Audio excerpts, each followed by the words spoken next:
This podcast is sponsored by nobody. Hey dudes, welcome to Splat from the Past, the only 80s themed horror and sci-fi show where things can get totally radical. Now today I will be welcoming back the gorgeous, the talented, the lovely Marcia McBroom, and we are going to nerd out on the entertainment of our youth, talking about film, television, and music from childhood. She grew up in the 50s and 60s in New York, and I've talked to a few people who did as well, and it's always a fascinating conversation, and I'm going to find out more about that, and we're going to celebrate the 55th anniversary of Beyond the Valley of the Dolls. Wow, 55 years. That's just a total mind blower.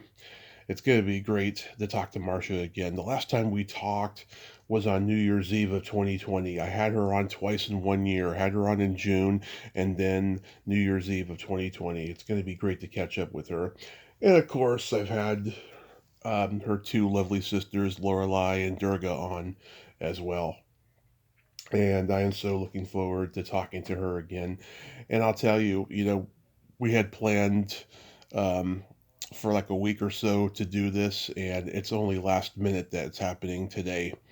And it's better late than never because I didn't have any other interviews lined up, so this is pretty exciting. So yeah, here is my new interview with Marcia McBroom.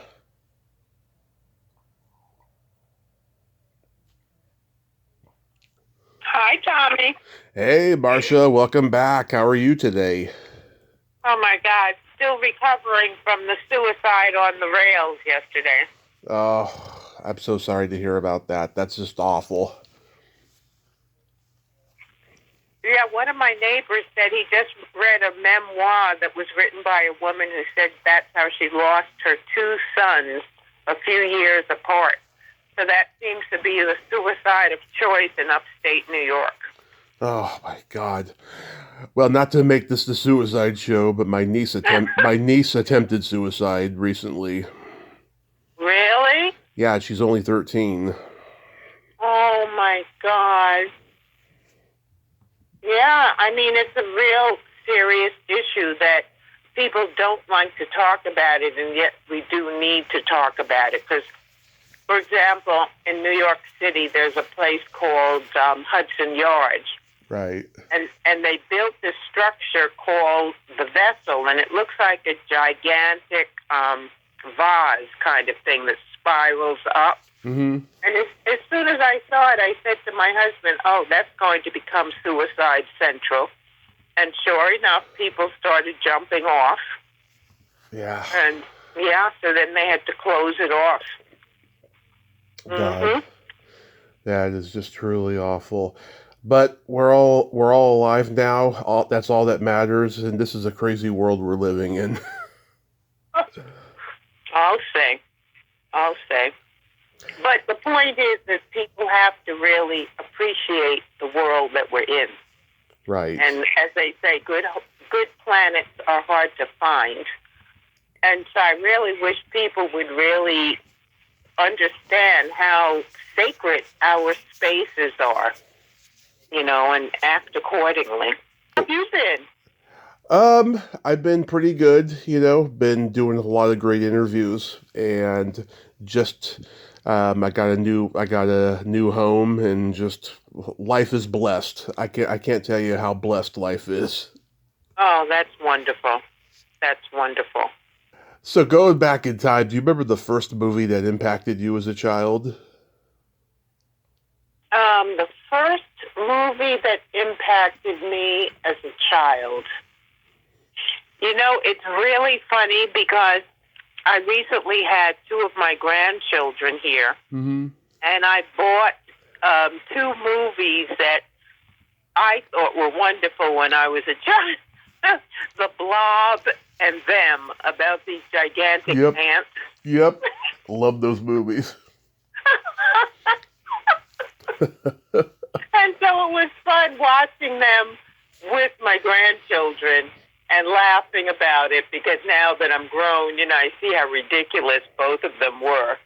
But they were so much fun at the time when I saw them. And, of course, Godzilla.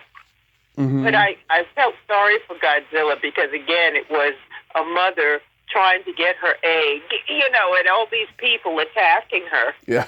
And then to hear it was actually a Japanese anti-nuclear film, that it was because of the nuclear testing that these animals mutated. Yeah, I loved old creature feature movies. I mean, I am just obsessed with them, and I've been so lucky to interview people from them and everything. Yeah, God, The Blob, Steve McQueen. God, that was like one of his first movies. Right, and he didn't look anything like anybody's teenager. That's what the children were laughing at also. They said those people aren't teenagers. There was maybe one actor who really looked like a teen. But definitely Steve McQueen did not look like a teenager. Yeah, he was 28 when he made that movie.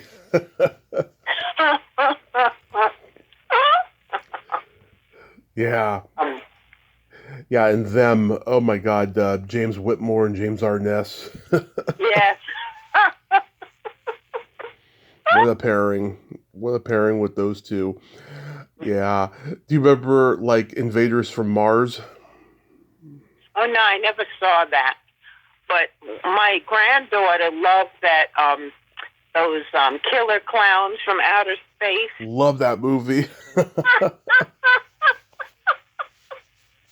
That's her favorite. And so we were laughing, because I told her how, my life has been changed forever ever since seeing that. Yeah. I always tease her about it. She's 9 years old. Oh. Yeah. Yeah, I've always been a big fan of that movie. What movie genre did you gravitate toward the most? I'm sorry, what? What movie genre did you gravitate toward the most when you were a kid?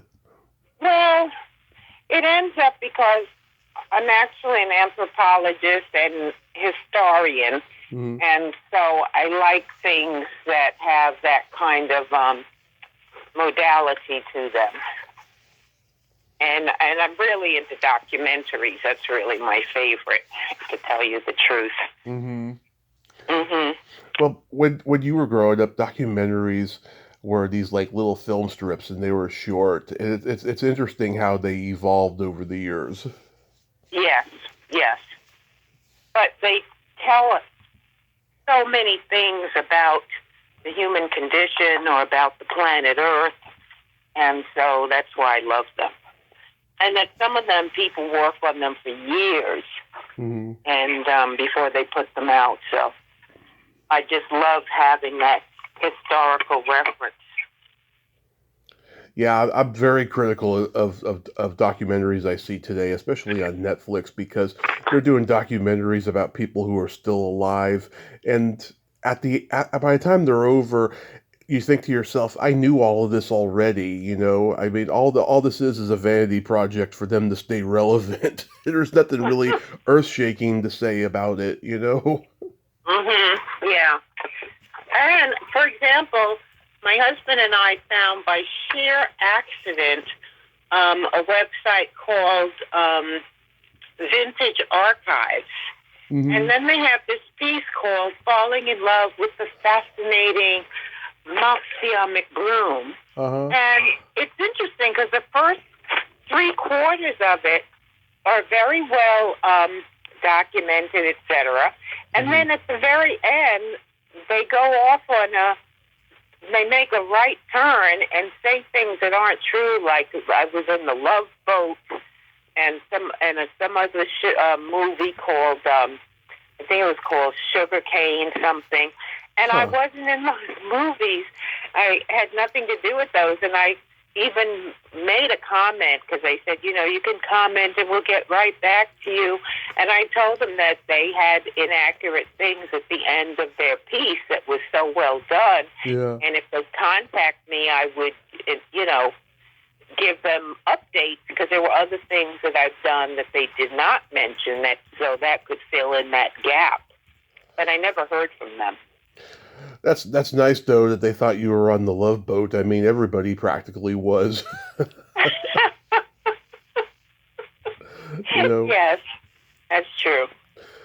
That's Yeah. true. But and then this other film that they were talking about, I was supposedly on a sugarcane plantation, and I'm helping the other women, and it sounded very exciting. But unfortunately, I never did a movie like that. It's interesting. They probably had you mixed up with somebody else, I guess. I guess so, because even when they mentioned that I was in Beyond the Valley of the Dolls, in the beginning they say that I played the part of Petronella Danford in a girls' rock trio called the Carrie Nations, but then later on in the piece they accord me the name of another actress in the movie, which is kind of weird. Another character in the movie. So, I don't know. Yeah, it is People weird. try, and then they get things a little mixed up. But since we're still around, it would be nice to actually contact the person that they want to honor and make sure everything is accurate.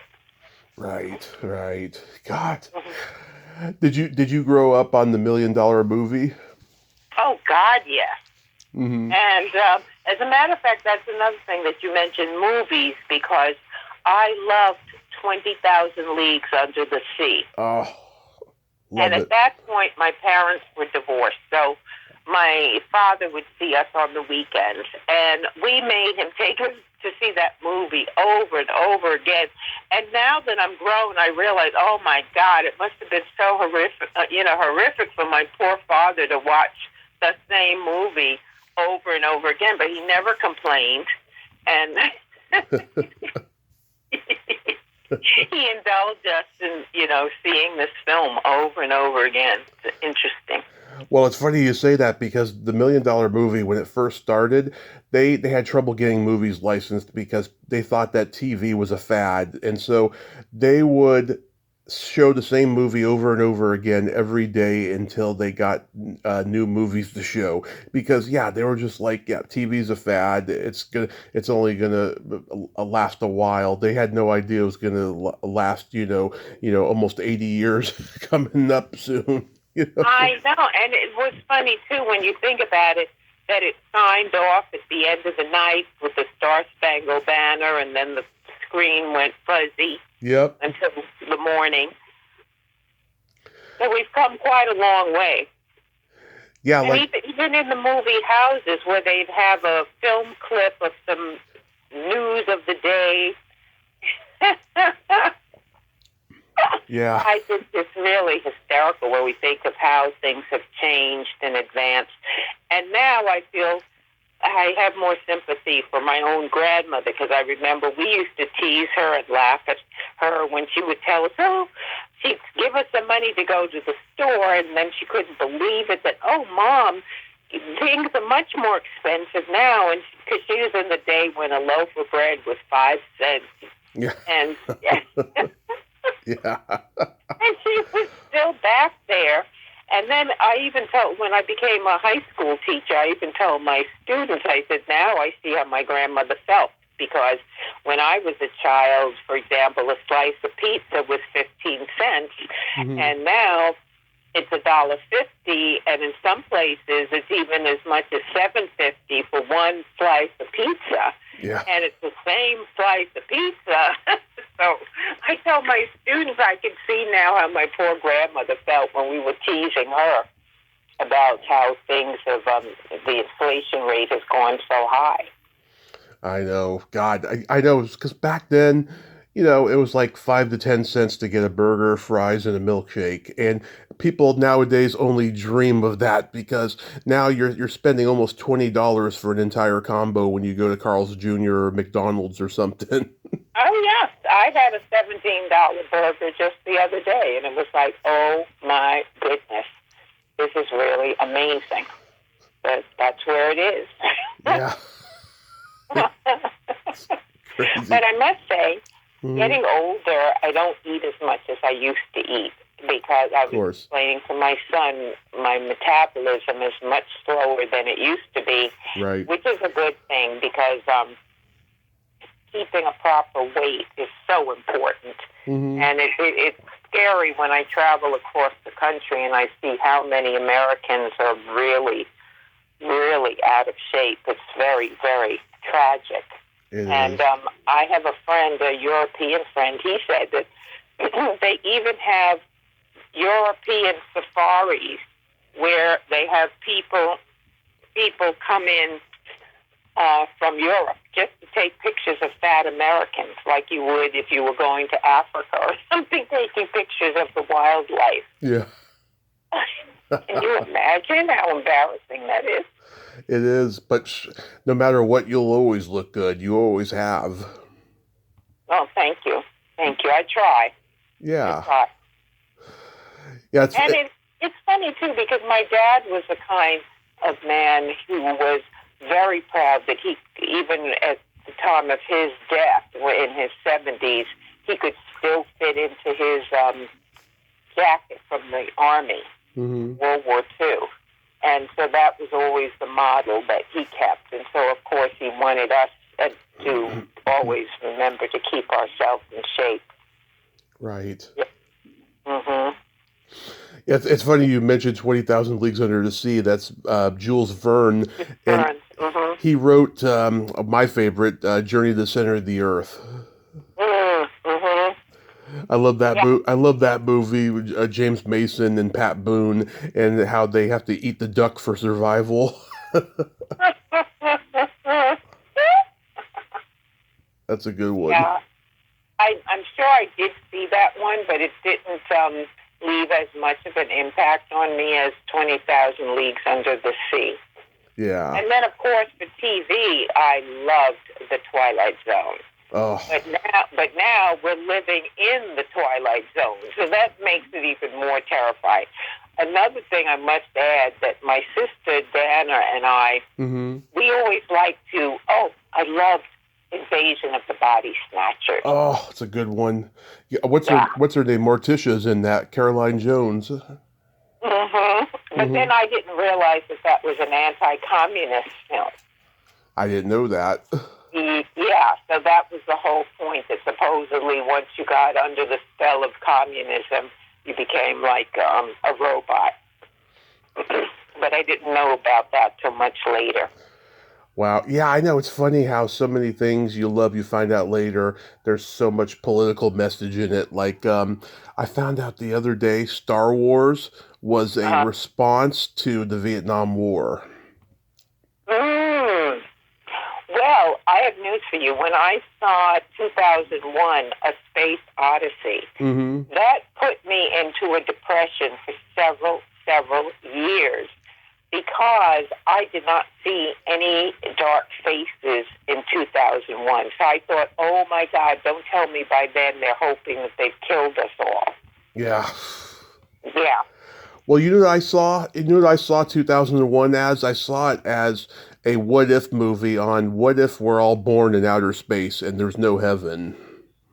You know? Well, it's funny you should say that, because when I was a child, my mom took us traveling a lot. We went back and forth to different African countries, and I would always look very carefully out of the window of the airplanes, hoping I would see some angels passing amongst the clouds. Yeah. So I love the imagination of children and how children believe so deeply in certain things, you know, that I was always like, oh, maybe just once I'm going to see some angels passing from one cloud to the other. Yeah. What did you like for comedy when you were growing up?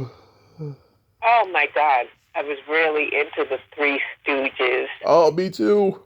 I loved the Three Stooges and Abbott and Costello. Oh, I thought they were just so very hysterical. And then when I got older, I loved people like Red Fox and Paul Mooney. Oh, God, I love them so much. I thought they were hysterical. Red Fox was so blue, and I know a woman who went to go see him live once, and the opening joke had everyone just spitting out their drinks because they didn't expect it. He said, "Tonight I'm going to talk about the taint. If you don't know what the taint is, it's between the pussy and the ass." And then everyone spit out their drinks. Well, I worked with Red Fox on Come Back Charleston Blue, Mm-hmm. and Cotton Comes to Harlem. So I Yep. did have lunch with him one day, and he was really a hoot. He really was very, very funny. Yeah. Yeah. It's ironic how, he died of a heart attack on stage and he was well known for faking heart attacks in his comedy. Oh my God! Could you imagine? So he's really having a heart attack, and everyone thinking it's part of the act. Exactly. I mean, that had to have been just awful. Oh yeah. Oh my goodness. Yep. As a Yeah. matter of fact, after the suicide, I haven't even listened to it yet. One of my sons sent me a video that that Jimi Hendrix did a piece called "The Last Train Coming," Mm-hmm. and my son said to me, "Oh, this was surely the last stop for that poor person who decided to end it all yesterday." Oh, God. Mm-hmm. Just awful. Yep. Remember Dick Gregory? Oh, yes, yes. I did a radio show once with Dick Gregory for Mm-hmm. WBAI radio, and I always loved that he stood up for so many wonderful social issues. And that's what I love, when artists take our celebrity and use it to help redirect some of the things that are going on in society. Yeah. And I realized, too, the profound influence, whether we want it or not, we can have. Because once when I was modeling, I was in the window of a store in the Bronx. And after I finished the modeling, this woman came backstage, and she was with her little child who was about 5 years old. Yeah. She said, "Oh, my son wanted to meet you because he was so impressed to see an African American model in the store window that he wanted to come and meet you."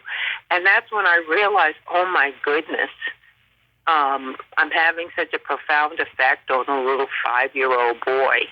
I have to always consider that in what I'm doing, how it's affecting younger people. And I've never forgotten that. As a matter of fact, I did one cigarette commercial, an ad for it, because my ex-husband was a smoker, and my rationale was, I'm going to get back some of this smoking money by doing a cigarette ad. But then I felt so horrible that I was in a cigarette ad, because since I'm against smoking, I never did another one. So I told my agent, do not even call me for any cigarette ads at all. Because I don't want to influence people to do something that I know is detrimental. Yeah. Because they wanted me, of course, to do Virginia Slims, because that was a big thing to try to hook women into smoking. But I said, no way, I'm not doing another ad for cigarettes ever. Good for you. That's integrity. God. Yeah, because sometimes you have to make decisions that even if it costs something financially, having peace of mind is priceless. I agree. Yeah. Money comes, money goes, but we have to live with ourselves forever. So it's best to do things that we won't regret later. You know, it's even Yeah. funny because when I did Beyond the Valley of the Dolls, for example, they sent the most amazing photographer because they did a photo shoot of us. Mm-hmm. And so the photographer's name was Pompeo Posal. Never forget him. Mm-hmm. And he wanted me to do a centerfold for Playboy. And I told him, no, I'm not interested. And he said, but we'll make you look so beautiful. It would be so wonderful. But I said, no, because I'm a Unitarian Universalist. I was involved with my church, and I was always an activist. And I said, I don't think people would take me seriously if they see me as a centerfold. And I said, I'm not against women who do centerfolds. Mm-hmm. But now that I look back, and I have two sons, and I became a high school teacher, I said, oh my God, with today's technology, that's all I would have needed was my high school students to find a centerfold of their strict history teacher in Playboy magazine. That, oh my gosh, that would have been such a horror show at my school. Yeah. You know, and some teachers have actually lost their jobs because of something they did in the past when they were younger. I know. And then the kids found out about it, and it becomes the big rage of the school. You know. I know, but you would think, hey, it hasn't happened since, has it? So like, what's the problem? You know? Yeah, but you know what else? Mm-hmm. With a woman, it's always a thing too of men and how they perceive us.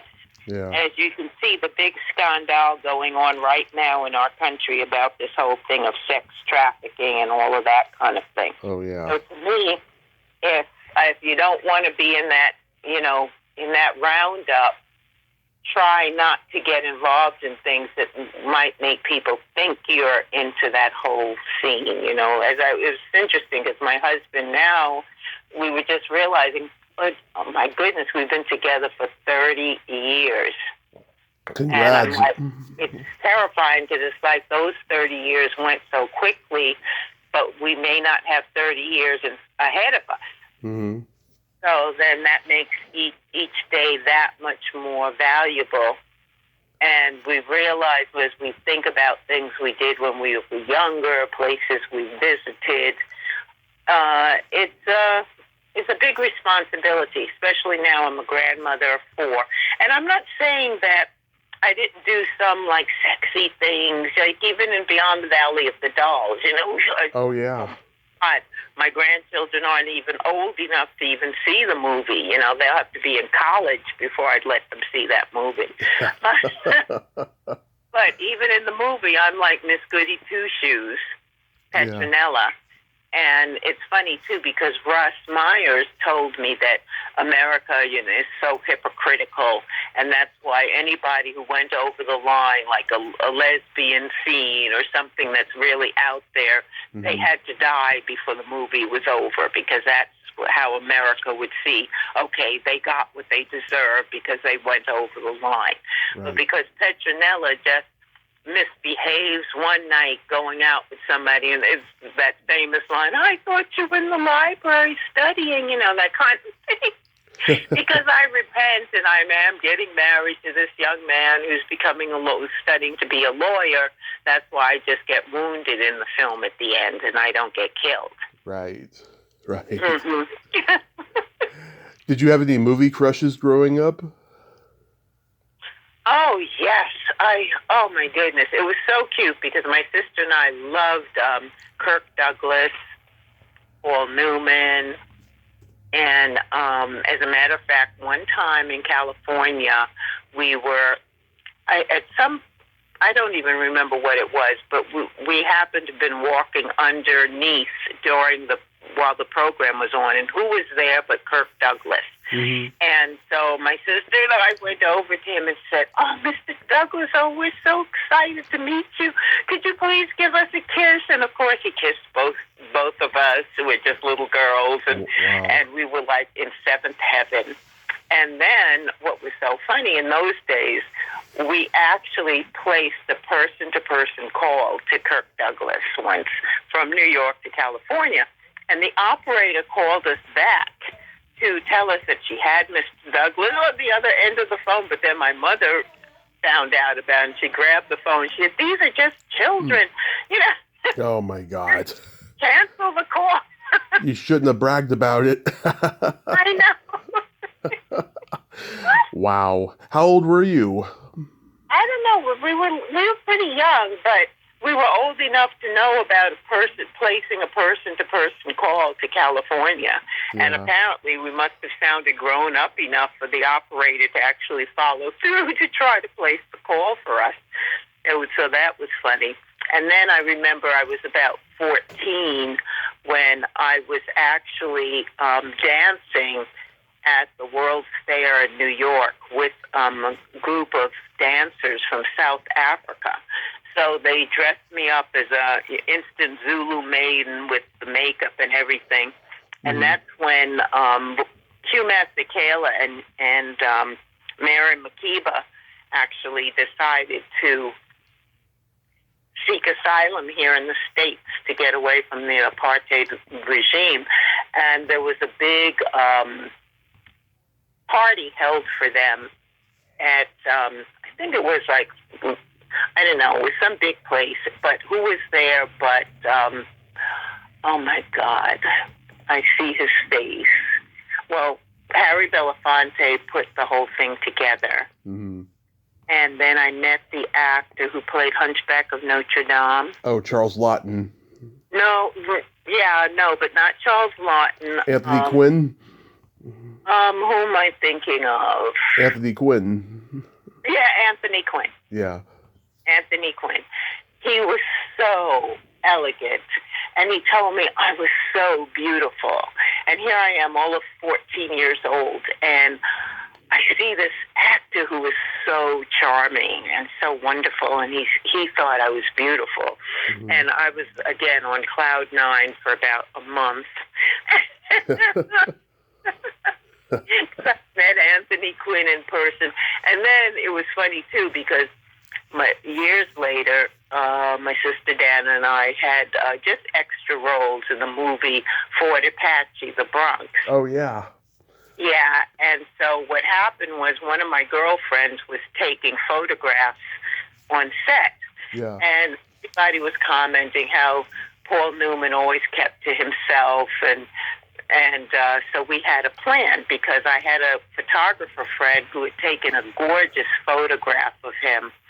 And so we decided I would bring the photograph to the set and wait until I saw him passing and show him the photograph, and that would stop him in his tracks. And then my girlfriend was going to take pictures of me with Paul Newman. So sure enough, I took my picture, and he's walking to his trailer, and then I show him the picture, and of course he stopped, and it was like, wow, this is wonderful. And I said, oh, but you can't have it. I just wanted you to see this great photograph that was taken of you. And now that I think about it, I said, how ridiculous that I didn't have him autograph it for me. Yeah. But I did get the pictures with him, with me, and that was wonderful. That was really wonderful. Yeah, I talked to Ed Asner about Fort Apache, the Bronx, and he said he enjoyed working with Paul Newman on that movie. Yeah, but it was the most, believe it or not, it was the most dangerous set that I've ever worked on in my life. It was really terrifying because, for one thing, it was really filmed in the Bronx. Yeah. Number two, they got people just from the neighborhood for certain scenes instead of getting SAG extras for all the scenes. So here it is, for example, there was a riot scene, and these idiots, because they weren't real actors, they were picking up real bricks and stuff to throw. And I said, this is just a movie. You can't throw real bricks at people. Somebody could get killed. And there was another scene where they told a mother who had a baby in a stroller to go near the curb, and the police car was supposed to, screech up to the curb. I went over to that woman and I said, listen, this is just a movie, and accidents do happen. So do not rush to the curb with your child, because supposing the car jumps the curb or something, that could be a real fatality or accident for your baby. And so she said, oh, thank you so much. I never thought about it, because it's funny, when people are on set, you kind of feel like reality has been lifted and that nothing can happen. But people do get injured and people do die on sets. For example, Fort Apache, the Bronx. Yeah. A wardrobe woman had to run back to a trailer to get something. She never comes back. So then everybody, what happened to so-and-so? Some idiot forgot to stop the traffic, and so she went to run to the trailer and actually got hit by a car. Wow. That's how dangerous the thing was. Then there was another scene, and it's funny because my sister and I volunteered because it's like, anybody want to do a stunt? So we raise our hands. So what it was, there was a scene where someone throws a toilet, a real toilet from the rooftop. God.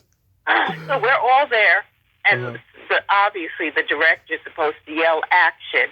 But I don't know what was going on with these people. They forgot to yell action. And I happened to look up and saw that the person had released the toilet, and it really was coming down. So I screamed, became cinema verite. Yeah. And we really all screamed and ran for our lives, because had that hit someone, that person would have been dead, of course. Yeah. So it was that kind of thing. And then there was a day I had to bring some children to the set, which I did, and here I am filling out the paperwork for them, and my own son, Jeremiah, he almost went to walk out into the street, because here he was a little child, and I'm filling out paperwork. And I look up and I see my son about to walk out into the street, and there's a guy standing there, doesn't do anything. He sees a little child about to walk out in the street, and then I said, "Don't you see a child about to walk into the street?" "Well, that wasn't my job." And I'm telling you, I wanted to punch that guy in the face. How stupid can you be that it wasn't your assignment? So you see a child in danger, and you're not going to do anything. Oh, what an asshole. Yeah. So I must say that was by far the most dangerous set I ever worked on in my life. It was unbelievable. But because my sister and I volunteered to run when we saw the toilet dropping, at least every now and then I get more residual from Fort Apache, Bronx. So getting into television, did you watch sitcoms as a kid? Not really that much, because a lot of them were so ridiculous. Yeah. You remember watching the Bill Cosby show from time to time. The old one, yeah. Yeah, that was fun. And it was just nice seeing a middle-class African-American family on TV, because everything is usually so stereotypical that it was really like people I couldn't relate to. But I must say now, in today's world, I do love Tyler Perry, because I feel he has some really hysterical things, even though, again, it's very stereotypic, but he is hysterical as far as I'm concerned. Oh, yeah. He's great. He's become a cottage industry in and of itself. Yeah, definitely. Yeah, when you were growing up, did it mind-boggle you that everyone on TV and in film was white, and you rarely ever saw minorities in entertainment? Oh, definitely. As a matter of fact, I remember, too, 'cause every year my aunts used to take us downtown to look at the windows at Macy's and all the big department stores downtown. And then one year, I looked in the windows, and I was very upset that everybody in the window they were all Caucasians. And then I never wanted to go back again to see the windows in the stores. But It's interesting, because I'm not sure exactly what age I was when that happened to me, but it's amazing. It's just like the whole war thing. I remember once watching a war movie, and it looked so confusing, the bombing and going back and forth and people dying. All of a sudden, something hit me that, wow, the men on the other side, they have families and children who want them to return home in one piece. And I said, war is a horrible thing, because no matter who wins or loses, people are suffering and dying. And I just got up and I turned off the television, and I've been a peace activist ever since. Oh, wow. Mhm. Yeah, because it was so. It was very interesting because, as I said, here I was a child, and then all of a sudden realizing that even if I were against what the other side stood for, those people obviously thought that they had a reason to actually want to go and fight, Right. and maybe lose their lives for whatever the purpose was, and that people would be grieving because everybody has a family. And so that's when I said, war. And you know what else is interesting? I thought, I was so excited because I thought by the turn of the century that there would be no more war anymore. Right. Because to me, it's like every ounce of land on the planet Earth has been accounted for by some country. Yeah. And that once the Cold War ended in what was it, 1991, Mm-hmm. that, okay, that enemy is over, so now we can start working on building peace on the planet Earth, and how mistaken I was about that. Yeah. So, and then I realized that's why Eisenhower said, beware of the military-industrial complex. Because he said the people of the world really want peace, but one day maybe we'll want peace strong enough that we will demand it. But then that's when he said, beware of the military-industrial complex. And then there was a writer named John Stockwell who used to be in the CIA. He wrote an incredible book called In Search of Enemies.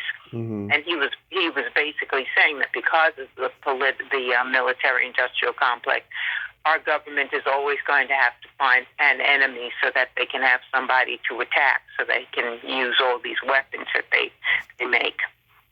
Yeah. So that's like a sobering thought.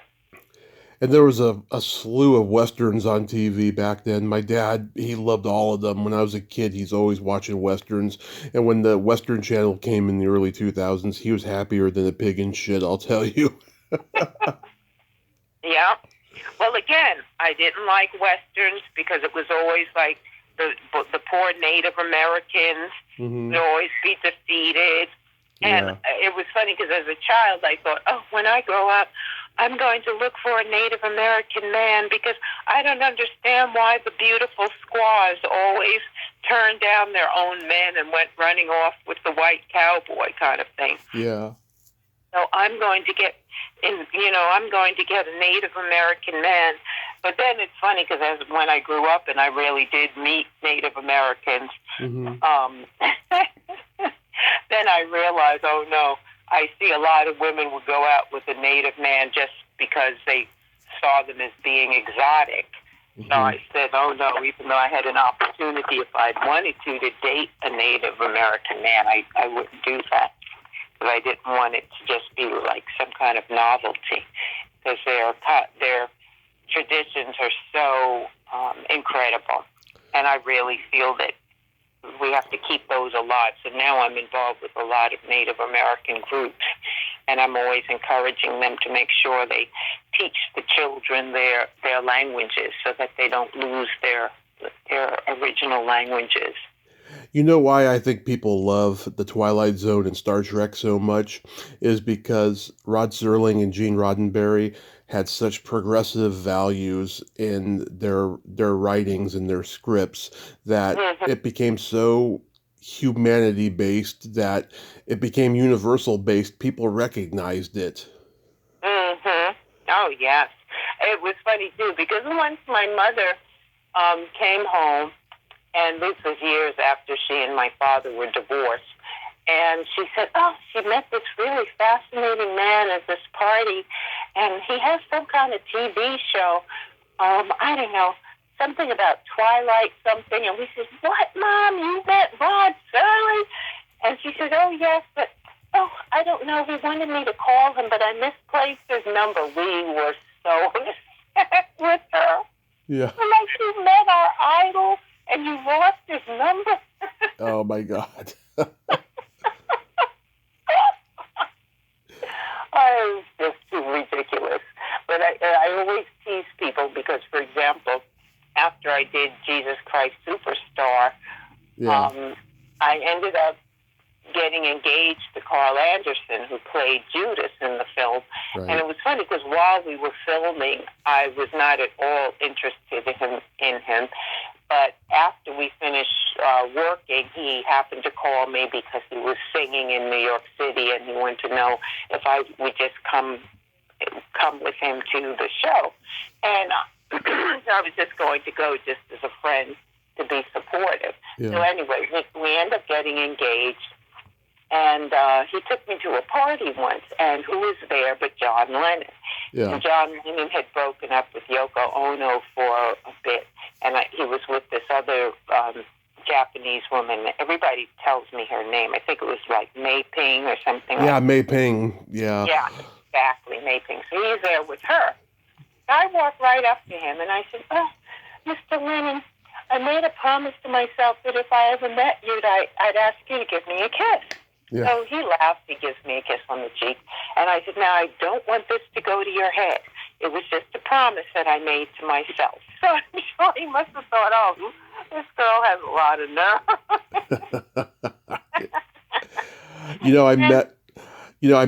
I met Ted Neely recently at the Hollywood show.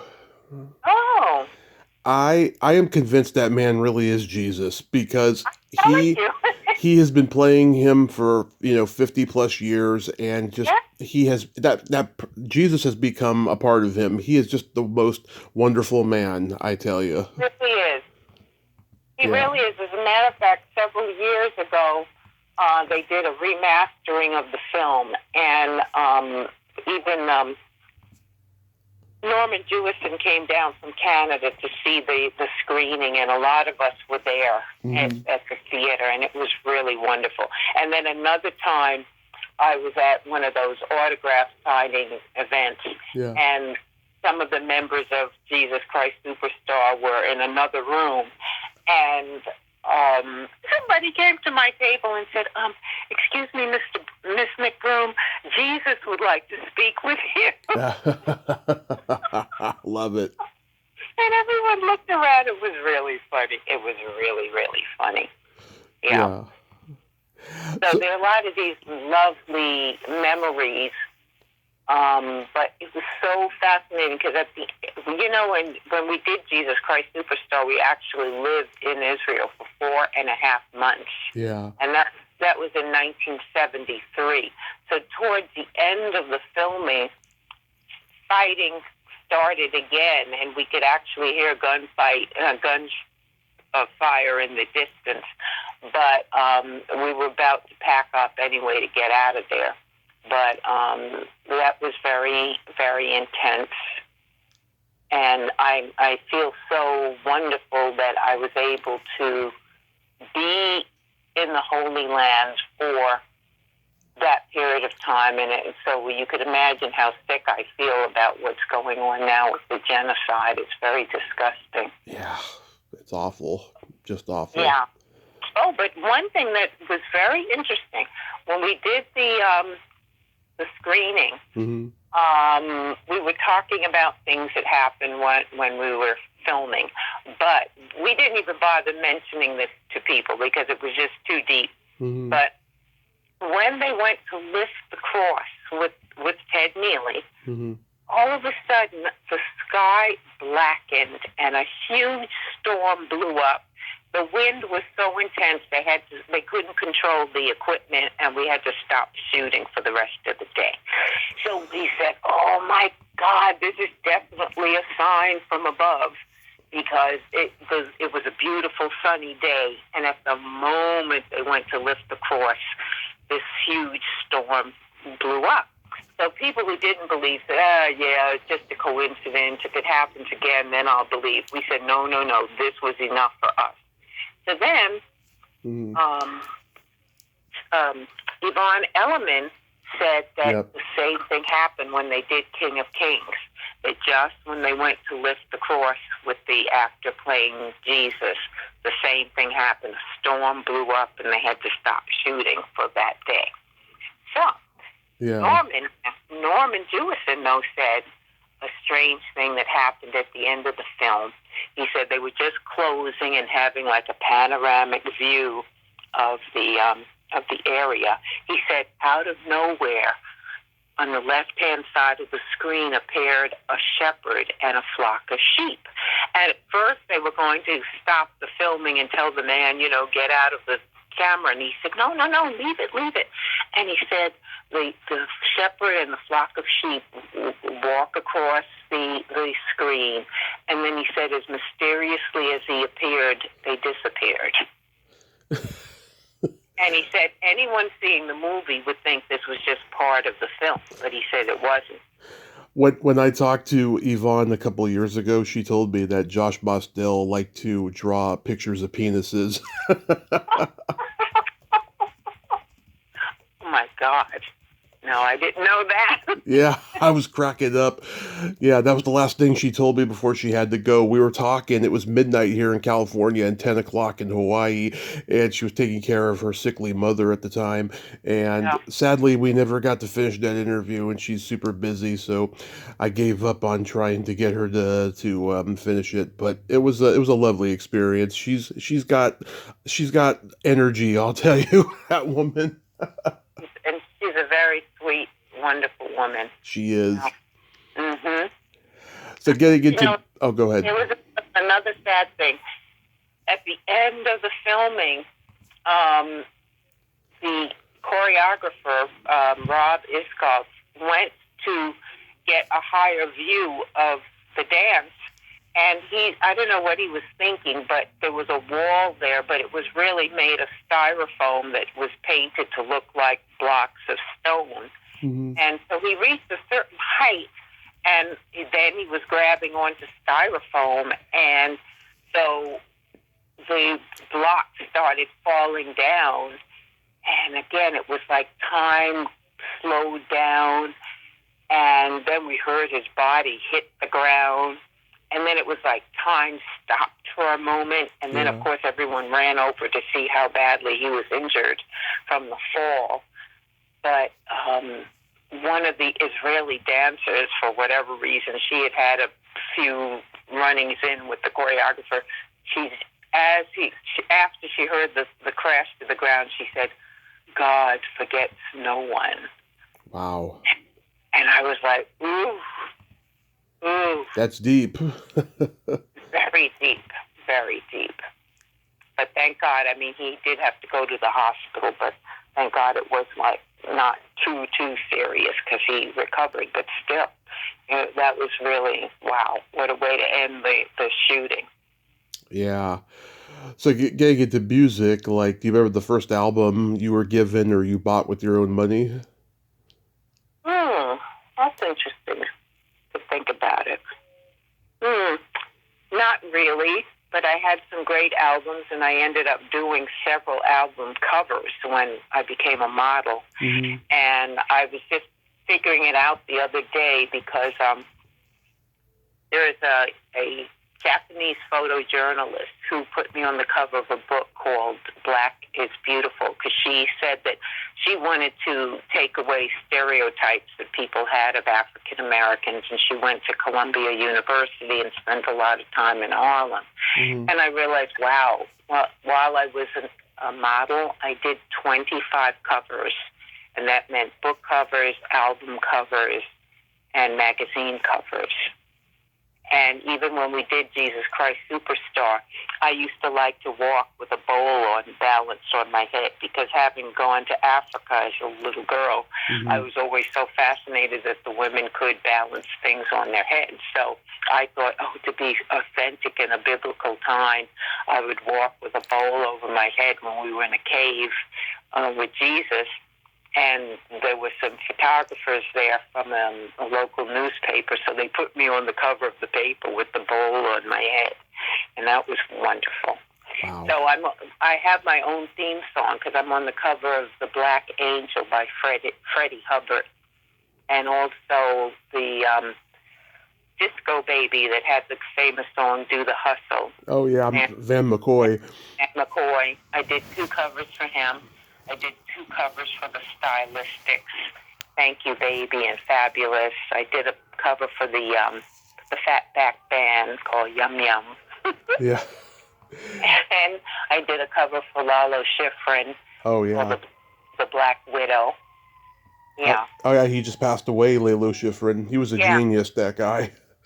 Yeah. He passed away recently. Hmm. But I always tell my husband that if I go before he does, I definitely want the Black Angel to be played at my memorial. I was thinking I should write a playlist of music I'd like to have played at my memorial service, because how many people can say they have their own theme song?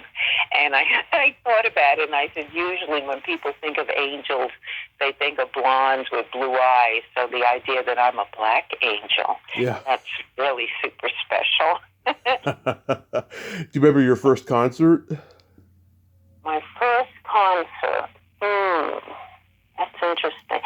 Believe it or not, I don't really remember this, but my grandmother tells me about it. Mm-hmm. That my mom, who was a concert pianist, was playing, and I ran down the aisle saying, "Oh, that's my mommy! That's my mommy!" So that would have been my first going to. Wow. Even though I personally don't remember it, but my grandmother told me about it. So can you believe it's been 55 years since Beyond the Valley of the Dolls?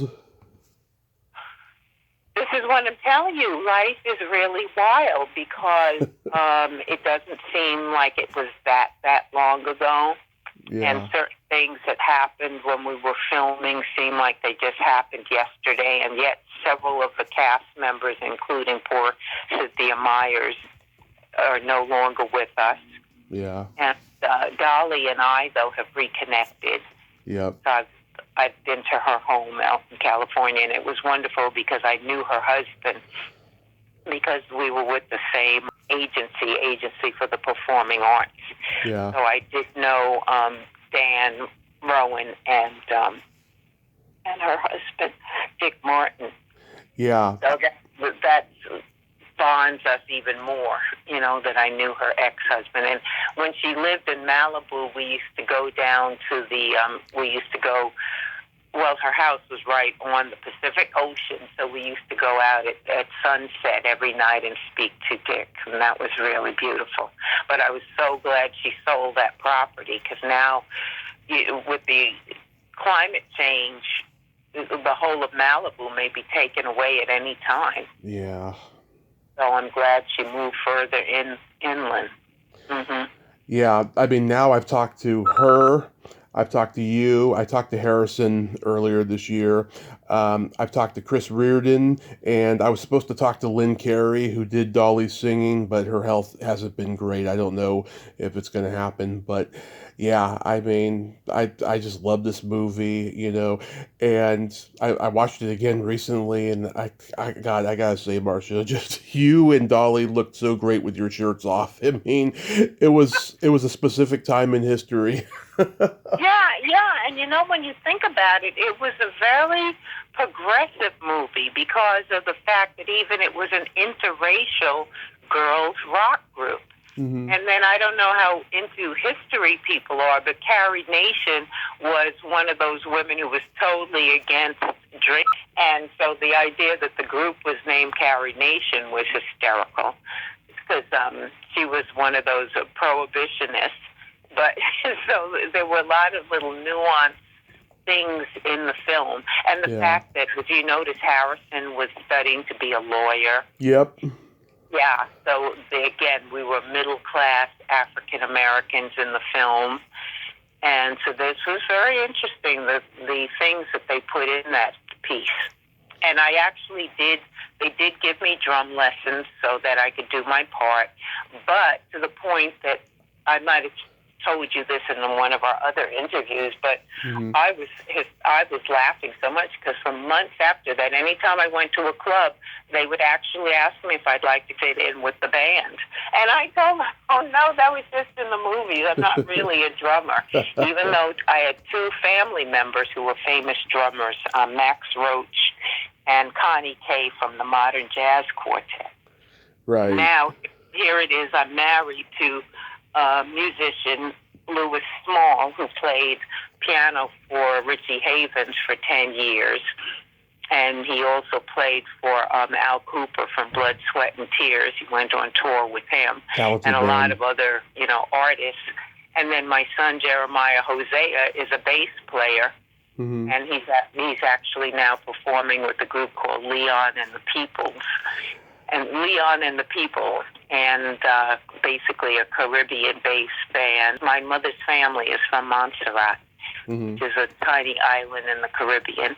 And again, I was shocked when I did Bingo Long and the Traveling All-Stars, and it turns out, oh gosh, those are so funny. Williams, it's so funny. Edie Williams? Yeah. His family's from Montserrat, too. Oh, no, Billy D. Williams, I'm sorry. Billy D. Williams. Yeah, Billy D. Williams. His family's from Montserrat. Right. Mm-hmm. So do you have anything upcoming you'd like to mention?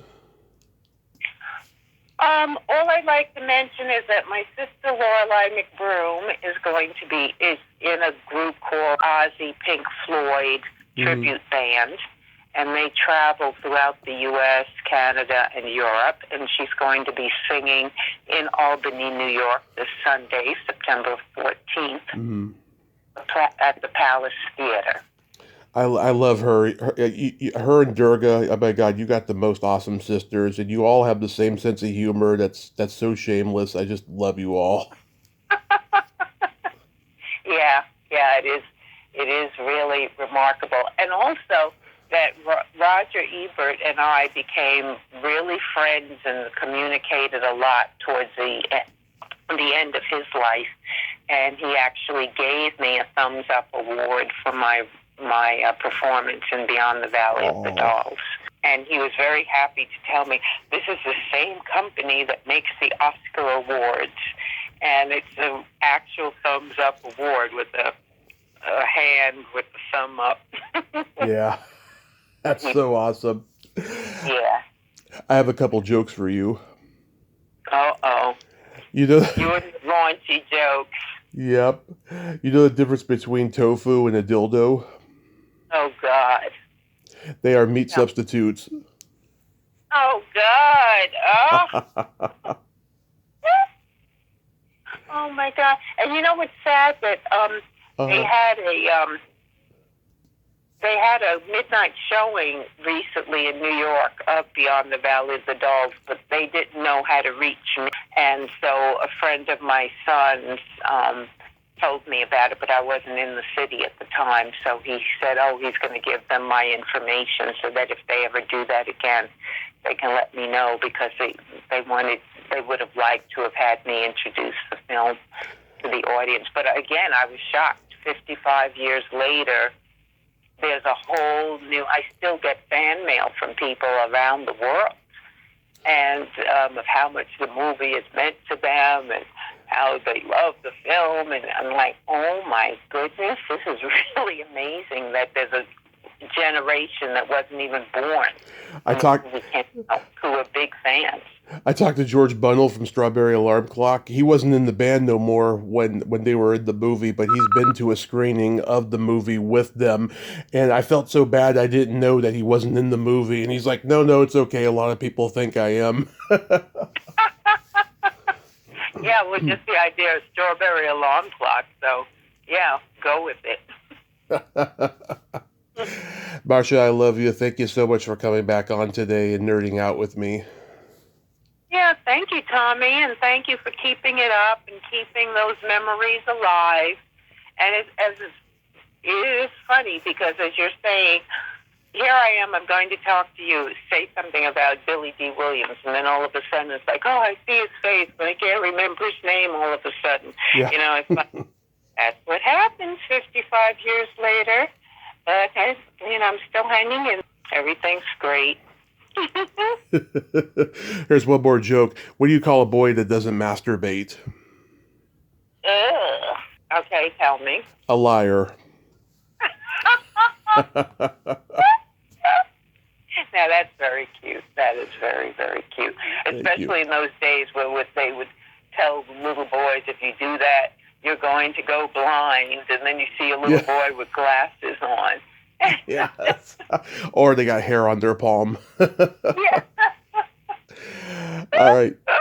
You have a great rest of your day and be safe out there, and I'll talk to you soon. Okay, Tommy. Thank you, honey. Take care of yourself. Well, there you have it. Marcia McBroom, ain't she a sweetheart? Oh my God, she is still the funnest, most insightful, most awesome lady. And I'm so glad we got to catch up today.